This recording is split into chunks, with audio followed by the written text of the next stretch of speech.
sahabat, saudara-saudara yang ada di Indonesia, Filipina, Australia, atau dimanapun di kawasan ASEAN ini. Selamat pagi buat teman-teman yang ada di Amerika. Malam hari ini di Indonesia, saya bergumul untuk tampil di depan layar. Karena beberapa hari yang lalu saya menderita penyakit, tapi Tommy Wisang bilang harus, jadi terpaksa dalam keadaan yang sakit, saya usahakan tampil malam ini. Malam hari ini saya akan memulai dengan sebuah cerita. Beberapa tahun yang lalu, ada 3 high school student yang setelah tamat high school, mereka masuk ke sekolah yang berbeda. Dan kemudian, pada suatu kali, mereka bertemu dalam satu reuni. Ada 3 orang yang dulu akrab dan tinggal satu kamar. Mereka bertanya kepada yang pertama, "Anda sekarang kerja apa?" "Oh, saya ini hamba Tuhan. Jadi saya melayani." Ditanya yang satu, "Kalau Anda, apa yang Anda lakukan?" "Saya ini hamba uang." Lalu yang ketiga, mereka tanya, "Kalau Anda bagaimana?" "Oh, saya seperti Biliam, ingin mati sebagai orang suci, tetapi mau menikmati harta dunia." Malam hari ini, saya tidak akan berkhotbah. Saya hanya ingin memberikan beberapa renungan yang mungkin dapat kita pelajari bersama-sama dalam kehidupan kita. Apa yang saya bawakan adalah cerita tentang Yesus memberi makan 5.000 orang. Banyak ahli Alkitab dan para peneliti mengatakan that is unreal, bahwa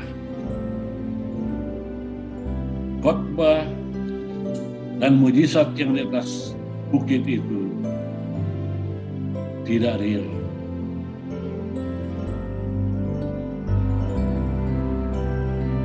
Saya juga mendengar bahwa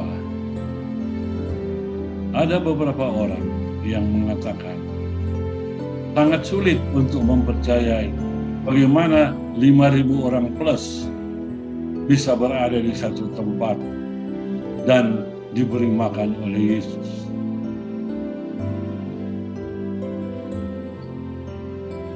Tetapi oleh karena saya hanya memberikan cerita dan renungan, saya ingin kita melihat latar belakangnya. Pada waktu Yesus datang ke atas bukit, banyak orang yang mengikuti dia karena sebagian dari mereka telah mengalami mujizat penyembuhan. Dan mereka tahu bahwa Yesus dapat menyembuhkan penyakit-penyakit yang ada pada mereka. Melihat begitu banyaknya orang, maka Yesus peduli. Di dalam Matius 6 ayat 5 dikatakan bahwa Yesus peduli terhadap orang banyak. Mengapa hal itu terjadi? Oleh karena Yesus melihat bagaimana sekumpulan orang dan anak-anak datang untuk mengikuti Dia.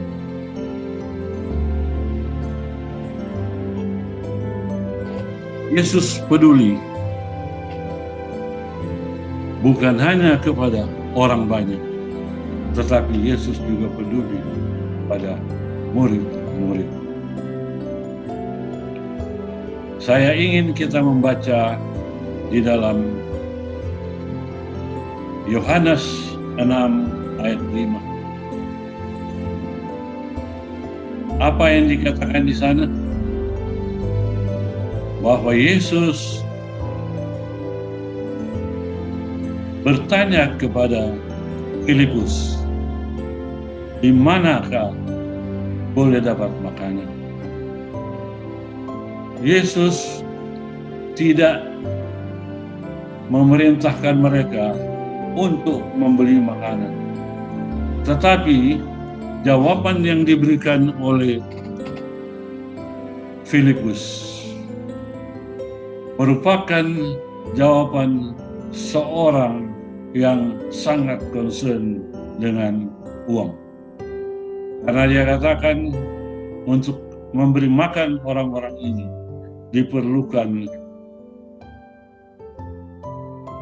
8 bulan gaji orang yang bekerja.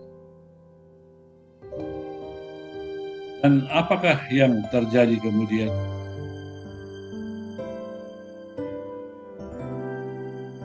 Yesus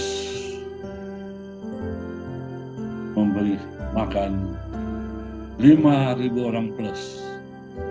Tapi tujuan Yesus bertanya kepada Filipus bukan sebuah pertanyaan yang menginginkan jawaban yang berbeda. Karena Yesus bertanya, di mana kita bisa mendapat makanan? Filipus oleh tradisi dipercaya tinggal di daerah tersebut. Sehingga pastilah dia yang paling mengetahui keadaan di sana, di mana mereka bisa mendapatkan makanan. Kadang-kadang Tuhan menguji kita untuk hal-hal yang kita kuasai. Pengetahuan Filipus diuji oleh Tuhan bagaimana sikapnya. Dan kemudian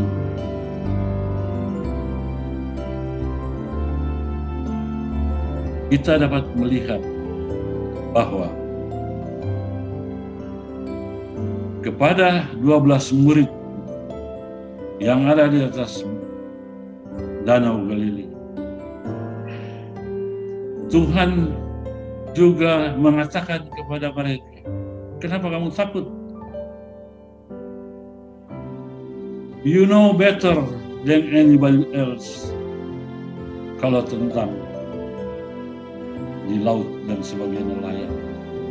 Tetapi disinilah kita melihat bahwa Tuhan mempunyai maksud untuk agar supaya Dia dapat memberikan pelajaran iman kepada murid-muridnya.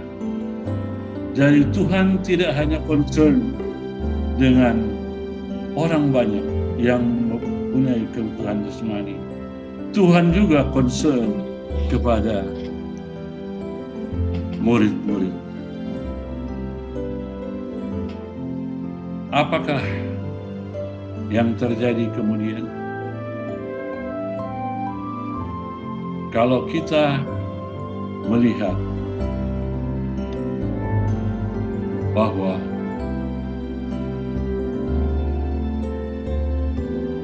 Filipus ini adalah seorang yang praktis. Filipus ini adalah seorang yang cost conscious. Dia sangat concern dengan biaya. Makanya Filipus ini adalah seorang good financial advisor.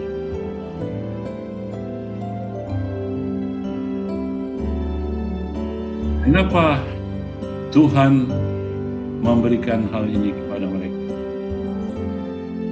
Karena apa yang menjadi concern dari Tuhan adalah bagaimana agar supaya mereka boleh dimurnikan integritasnya agar supaya layak untuk datang. Saudara-saudara sekalian, saya sangat menghormati kalau ada beberapa mantan guru kami yang pernah mengajar kami Yesus. Dan saya tentu sangat tenang untuk berkomunikasi dengan mereka.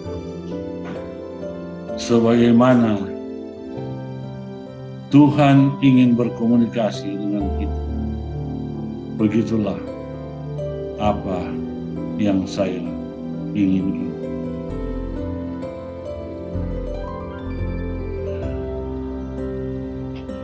Kenapa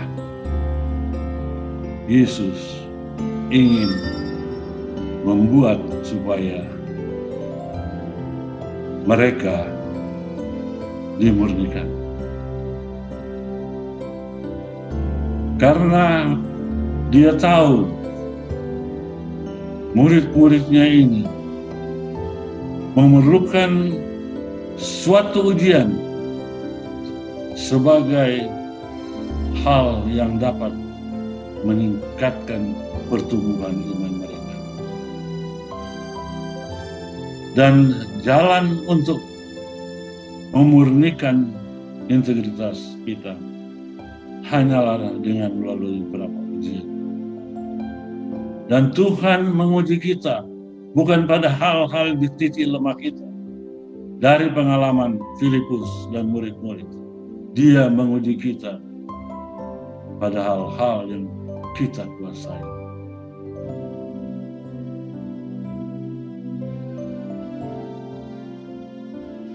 Pada murid-muridnya,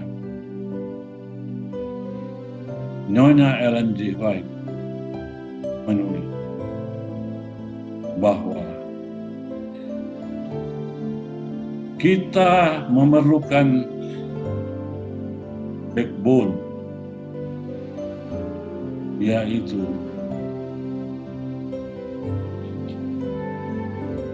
integritas. Dan bagaimanakah kita dapat menilai integritas kita? Yesus peduli pada integritas kita.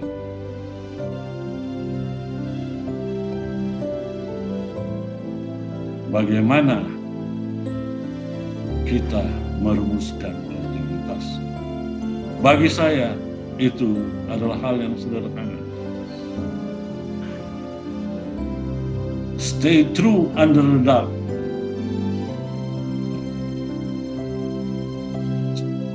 And stay humble under the spot. Kita harus berdiri benar, walaupun tidak ada yang melihat apa yang kita buat. Dan kita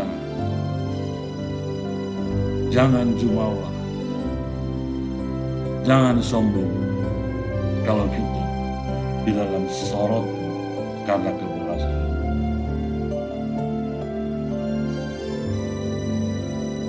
Inilah yang Tuhan inginkan. Karena apa? Yesus tahu, sebagaimana suratnya Rasul Paulus kepada gereja di Korintus. Dia katakan, akan datang masa yang sukar. Masa yang sukar ini menghasilkan apa yang disebut cultural damage. Karena agama-agama mulai mempraktikkan sesuatu yang tidak sesuai dengan yang Tuhan inginkan. Kita mempunyai moral damage oleh karena moral kita sudah beralih. Kita cinta akan uang lebih daripada sesama manusia. Dan kita memiliki moral dan mental damage. Hal-hal inilah yang membuat sehingga Yesus bertanya kepada murid-muridnya, kalau saya datang nanti, apakah saya bisa mendapatkan iman atas dunia ini? Iman adalah sesuatu barang yang langka, yang hanya dengan pertolongan Tuhan kita dapat bertahan di masa yang sulit seperti sekarang. Dan Yesus peduli mengenai hal ini. Dalam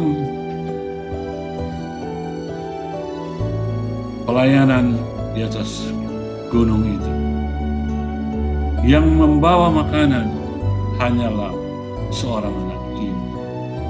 Siapakah dia? Kita tidak kenal. Tetapi dia rela berbagi. Dan dia menjadi saluran. Hal inilah yang perlu kita amalkan. Karena Yesus peduli. Jangan sampai kita dikotori pikiran-pikiran kita dengan hal-hal yang membingungkan. Karena dalam teori ekonomi, orang menganggap bahwa sumber daya itu terbatas. Dalam bahasa Inggris disebut scarcity. Dan bagi orang yang berpikiran itu adalah suatu sumber daya, itu adalah sesuatu yang langka bagi mereka. There will be never be. Tetapi kita tahu Tuhan kita berkelimpahan. Dan dalam pikiran kita tahu bahwa there will always. Inilah mindset yang menggerogoti orang-orang, apalagi yang berpendidikan tinggi. Karena hal ini menuntun kita kepada percaya yang seharusnya tidak penting. Tuhan peduli. Itu sebabnya di tangan Tuhan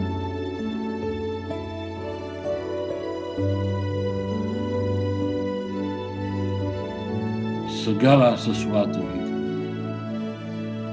omnipotent.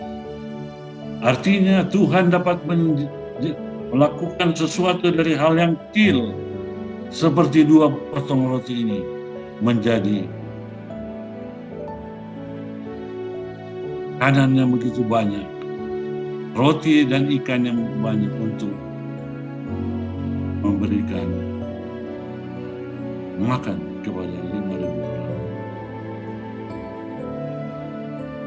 Tuhan peduli kepada teori-teori yang ada.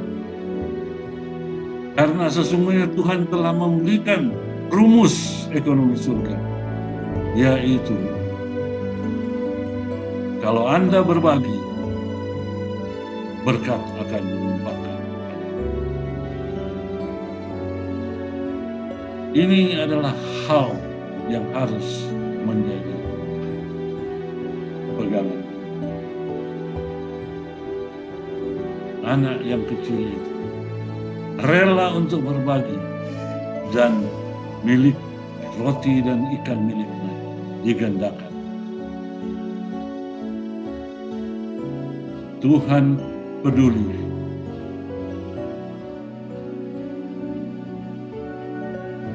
kepada hal-hal yang memotivasi kita.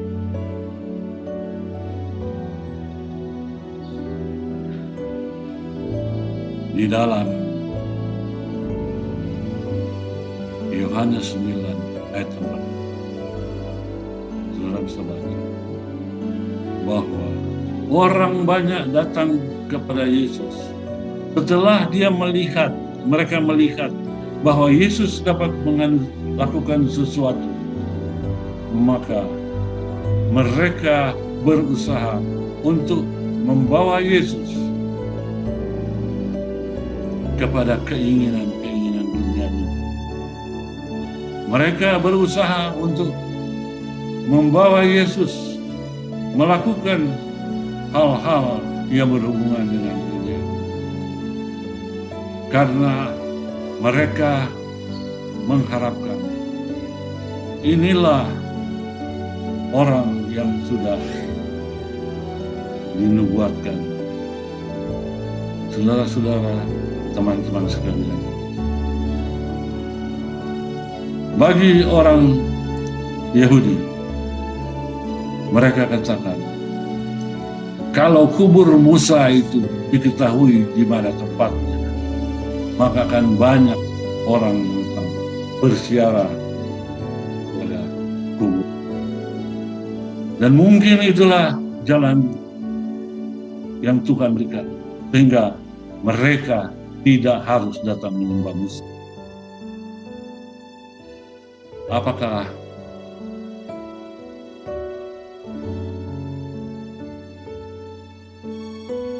Yesus mengikuti apa yang mereka inginkan?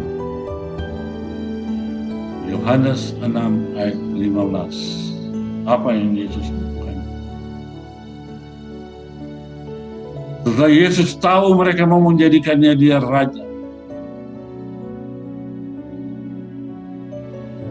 Yesus menyingkir dari hadapan mereka seorang.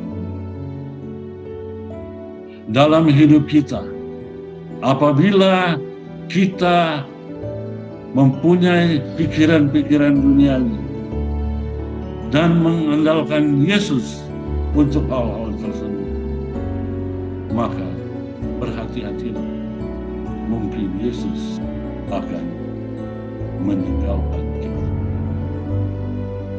Kalau Yesus bisa meninggalkan orang yang begitu banyak, di mana popularitasnya begitu tinggi dan pengikutnya begitu banyak, Yesus juga dapat meninggalkan kita kalau pikiran-pikiran dunia tidak ada pada kita.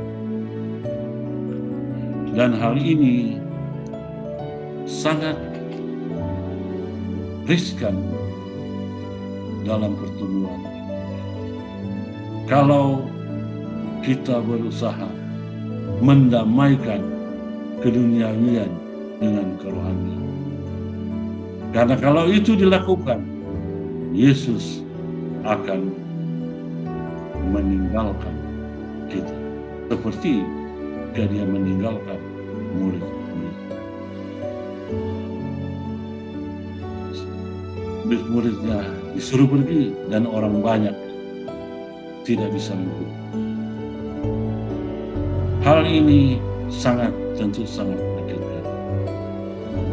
Oleh karena itu, marilah kita selalu berusaha menjaga agar iman kita itu makin hari makin dimurnikan. Dari pengalaman Yesus memberi makan 5.000 orang di atas gunung. Bagi Filipus, 5.000 orang itu adalah financial crisis. Ini krisis ekonomi kalau menurut Filipus. Karena berapa banyak uang yang harus dikeluarkan untuk mereka makan. Tetapi bagi anak kecil, ini adalah peluang untuk menjadi saluran berkat. Apabila kita mempelajari hal ini dan kita minta pertolongan Tuhan, Tuhan pasti akan menolong. Mengapa? Oleh karena kita adalah menurut Alkitab generasi rambut putih.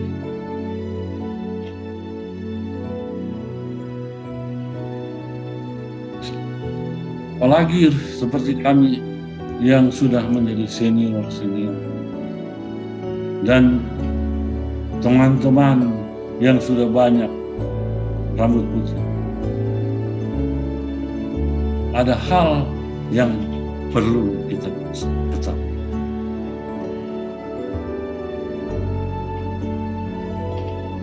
Seperti apa yang disampaikan oleh Daud dalam doanya kepada Tuhan yang tertulis dalam Mazmur 71 ayat 9. Jangan membuang aku pada masa tuaku. Jangan meninggalkan aku apabila kekuatanku habis. Mengapa? Ellen G. White dalam Bible Commentary volume 3 page 1114 mengatakan, ketakutan demi ketakutan melanda Raja Daud karena dia melihat orang-orang yang berusia di atas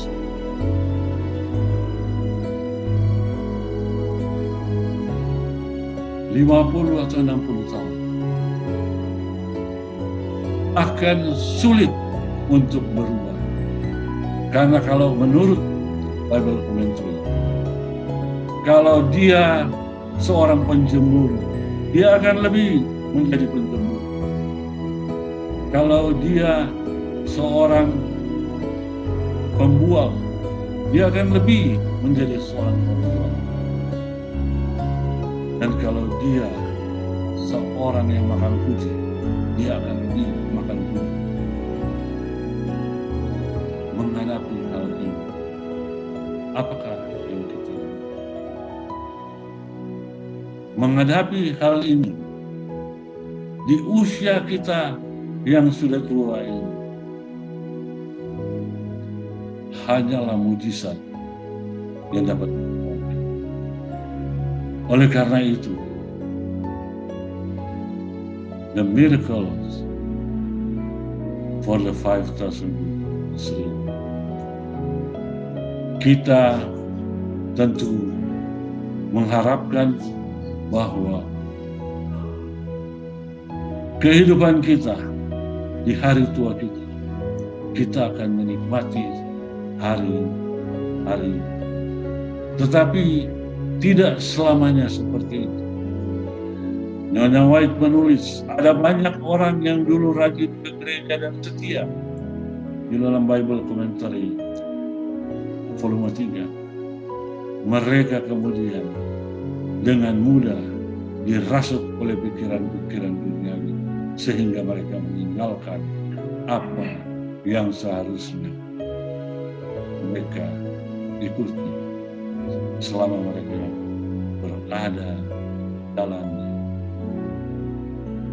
Oleh karena itu, saya bertanya kepada Tuhan, Tuhan, bagaimana dengan saya ini? Saya tidak mempunyai kehormatan sebagai teman-teman yang lain yang bisa melayani dalam pelayanan ini. Saya tidak mendapatkan peluang untuk hal, tetapi saya merasa senang karena Tuhan memberkati saya dan Tuhan menolong saya menghadapi kesulitan-kesulitan yang kita hadapi. Tuhan berjanji, kamu tidak perlu takut karena bunga bakung dan gunung Tuhan akan hiasi. You don't have to worry. Kita yang harus kita jaga adalah iman kita, percaya kita kepada Tuhan. Dan inilah yang akan menolong kita hari ke hari. Di hari-hari tua seperti sekarang ini, mungkin bisa lebih dikuatkan. Dan mudah-mudahan, kalau banyak hal-hal yang berkekurangan dalam hidup kita, there will be a miracle happen to us. Why me, Lord? Why me, Lord? What have I ever done to deserve even one of the blessings I've known? Tell me, Lord, what did I ever do that was worth loving you and the kindness you saw? Lord, help me, Jesus, I wasted it, so help me, Jesus. I know what I am, but now that I know that I needed you, so help me, Jesus. My soul's in your hand. Tell me, Lord, if you think there's a way that I can to repay all I've taken from you. Maybe, Lord, I can show someone else what I've been through myself on my way back to you. Lord, help me, Jesus, I've wasted it, so help me, Jesus. I know what I am, but now that I know that I needed you, so help me, Jesus. My soul's in your hand. Lord, help me, Jesus, I've wasted it, so help me, Jesus. I know what I am, but now that I know that I needed you, so help me, Jesus. My soul's in your hands. Jesus, my soul's in your hands.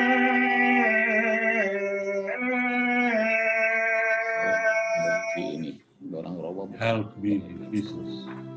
Help us. Tapi kalau kita ngomong Dan kita tidak perlu takut dengan COVID-19 karena kita mempunyai kesempatan berdoa Bang si ketua doa dan harapan saya. Amin.